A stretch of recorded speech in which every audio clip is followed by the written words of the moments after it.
It's Tuesday morning. A very good morning, everyone. നമുക്ക് ഉണ്ടാക്കാം beetroot masala dosa. അപ്പോൾ ഉരുളക്കിഴങ്ങ് ബീട്രൂട്ട് നന്നായിട്ട് ഉടച്ചെടുക്കുക. എണ്ണയിൽ കടുക്, തുവരപ്പരിപ്പ്, അതേപോലെ തന്നെ ഇഞ്ചി, പച്ചമുളക് ഇതെല്ലാം കൂടിയിട്ട് നന്നായി വഴറ്റുന്നു. ഇതിലേക്ക് നല്ലോണം വലിയൊരു സവോള നല്ലപോലെ മുറിച്ചിട്ട് അതും വഴറ്റിയിട്ട് ഉപ്പ്, മഞ്ഞൾപ്പൊടി, മുളക് പൊടി ഇട്ട് നല്ലപോലെ വഴറ്റുക. അതിലേക്ക് ഒരു തക്കാളി ഇട്ടിട്ട് അതും നല്ലപോലെ വഴറ്റിയെടുക്കുക. ഉടച്ചു വെച്ച് ബീട്രൂട്ടും ഉരുളക്കിഴങ്ങും കൂടി ഇട്ടിട്ട് 5 മിനിറ്റ് അടച്ചു വെക്കുക. എന്നിട്ട് മല്ലിയില ഇട്ട് കൊടുക്കുക. എന്നിട്ട് ഒന്ന് നല്ലപോലെ ഇളക്കിയിട്ട് വെക്കുക. ഈ മസാല ഇതുപോലെ ലൂസായിരിക്കണം, കട്ടിയായിരിക്കാൻ പാടില്ല.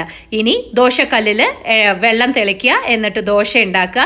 സാധാരണ പോലെ ഒരു നമ്മുടെ കമേഴ്ഷ്യൽ ആയിട്ടുള്ള രീതിയിൽ ഉള്ള ലെവലിലേക്കുള്ള അങ്ങനെ മൊര എന്നുള്ള രീതിയിലൊന്നും അല്ല. നല്ല ഒരു നാടൻ സ്റ്റൈലിലുള്ള തട്ടുകടയിലൊക്കെ കിട്ടണ പോലത്തെ ഉള്ള ദോശ ഉണ്ടാക്കുക. ഉള്ളിൽ മസാല വെച്ചിട്ട് ഇതുപോലെ ദോശ ഉണ്ടാക്കിയെടുക്കുക. കൂടെ തന്നെ പീനട്ട് ചട്നിയാണ് ഞാൻ സെർവ് ചെയ്തിരിക്കുന്നത്. വളരെ സിമ്പിളായിട്ട് ഒരു മസാല ഉണ്ടാക്കിയിട്ട് നിങ്ങൾക്ക് ഇതുപോലെ മസാല ദോശ, ബീട്രൂട്ട് മസാല ദോശ ബ്രേക്ക്ഫാസ്റ്റിനോ ഡിന്നറിനോ ഉണ്ടാക്കാവുന്നതാണ്.